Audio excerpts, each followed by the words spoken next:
there are numerous examples in the Qur'an and in the Hadith where this qiyās istithnā'ī ittisālī is mentioned.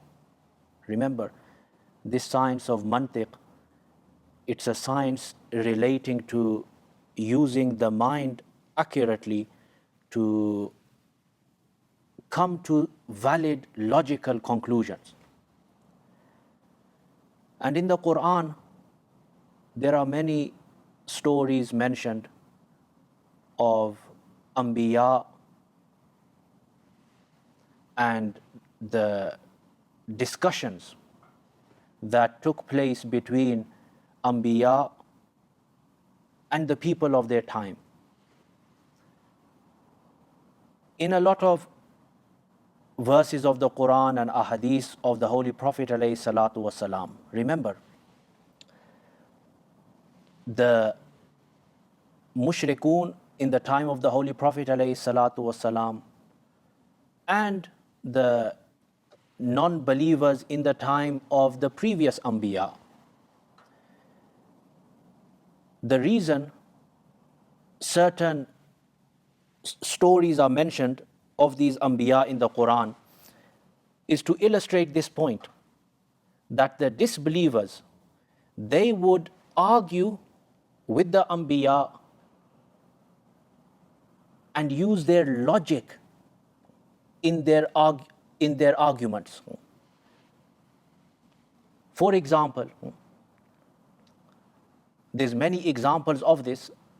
Like I said, that this particular kind of qiyās is used in the Qur'an. And without knowing Manṭiq, you cannot fully appreciate those arguments mentioned in the Qur'an. Allah Tabaraka wa Ta'ala in Suratul Anbiya, He says, لَوْ كَانَ فِيهِمَا آلِهَةٌ إِلَّا اللَّهُ لَفَسَدَتَا. If there were gods, illallah. Here, illa, like you've studied in Nahv Mir, illa sometimes comes in the meaning of ghayr. Here it's in that meaning. If there were gods besides, other than Allah Tabaraka wa Ta'ala, fihima, in the heavens and the earth, la fasadata, the heavens and the earth would be in a state of disorder and chaos. Now this is a qadiyya, shartiyya, muttasila, luzumiyya. If there were gods other than Allah Tabaraka wa Ta'ala in the heavens and the earth, this is muqaddam. La fasadata, this is the tali. Now Allah Tabaraka wa Ta'ala in the Qur'an has just mentioned this qadiyya as a logical argument. But in order to understand the logic of this argument, you need to understand Manṭiq. That what Allah Tabaraka wa Ta'ala is saying here is, لَوْ كَانَ فِيهِمَا آلِهَةٌ إِلَّا اللَّهُ لَفَسَدَتَا. That's just a initial premise of a logical argument. The rest of the argument and the natija, the deduced conclusion for anyone who understands how the mind and logic works, can understand the remaining of the argument. And the remaining of the logical argument is what? لَوْ كَانَ فِيهِمَا آلِهَةٌ إِلَّا اللَّهُ لَفَسَدَتَا. If there were gods besides Allah Tabaraka wa Ta'ala in the heavens and the earth, لَفَسَدَتَا. The heavens and the earth would experience fasad, chaos, disorder. لَكِنَّهُمَا لَمْ تَفْسُدَا. However, lam tafsuda, there is no chaos and disorder in the heavens and the earth. This is that kubra, which is logically understood. And you've studied in the previous lesson that when the tali becomes marfu, eliminated, raf of the tali, when that happens, then the logical conclusion is raf of the muqaddam, the elimination of the muqaddam. So lakinnahuma lam tafsuda is proven by observation. So the kubra is established by observation, that there is no chaos, no disorder in the heavens and the earth. Therefore, logically, when the tali becomes marfu, is eliminated, the logical conclusion is what? The elimination of the muqaddam. So, lakinnahuma lam tafsuda, however, the heavens and the earth, they're not in any disorder, they're not experiencing any chaos. Therefore, the natural, logical conclusion is what? فَلَمْ يَكُنْ فِيهِمَا آلِهَةٌ إِلَّا اللَّهُ.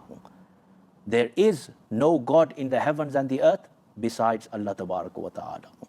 So this is an example of Allah Tabaraka wa Ta'ala mentioning a logical argument which can only be truly understood and appreciated if you understand and have studied Manṭiq and understand what kind of logical argument Allah Tabaraka wa Ta'ala is presenting here. And like I mentioned before, this example, that these arguments between the Anbiya and the people they were sent to were also based on logic. And this is why it's important to understand Manṭiq so you can appreciate those arguments.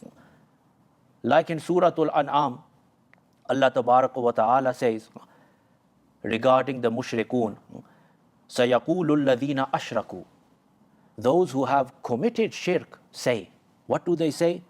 لَوْ شَاءَ اللَّهُ مَا أَشْرَكْنَا. If Allah Tabaraka wa Ta'ala willed, wanted, ma ashrakna, we would not have committed shirk. Now here they're also using a logical argument. Logical argument. But in the same verse, Allah Tabaraka wa Ta'ala refutes this argument, saying they have no ilm.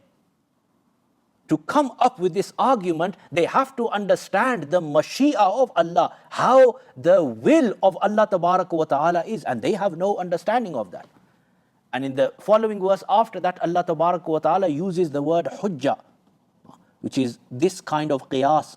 Allah Tabaraka wa Ta'ala says, قُل, to the Holy Prophet alayhi salatu wasalam, say to these mushrikun who are using their mind and a logical argument when its premise is false. Say to them, فَلِلَّهِ الْحُجَّةُ الْبَالِغَةُ. Allah Tabaraka wa Ta'ala, to Allah Tabaraka wa Ta'ala belongs solely what? Al-Hujjatul Baligha, the profound argument. Allah Tabaraka wa Ta'ala, for him is the Hujja Baligha, and Hujja is this term, this kind of argument. That the scholars of Manṭiq use this term Hujja for this kind of logical argument. That Allah Tabaraka wa Ta'ala, true, profound Hujja belongs to Allah Tabaraka wa Ta'ala. فَلَوْ شَاءَ لَهَدَاكُمْ أَجْمَعِينَ. That if Allah Tabaraka wa Ta'ala wanted, He could have given guidance to all of you.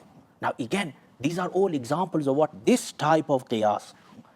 So without Manṭiq, you cannot appreciate the logical arguments mentioned in various parts of the Qur'an and mentioned in the ahadith of the Holy Prophet alayhi salatu wasalam.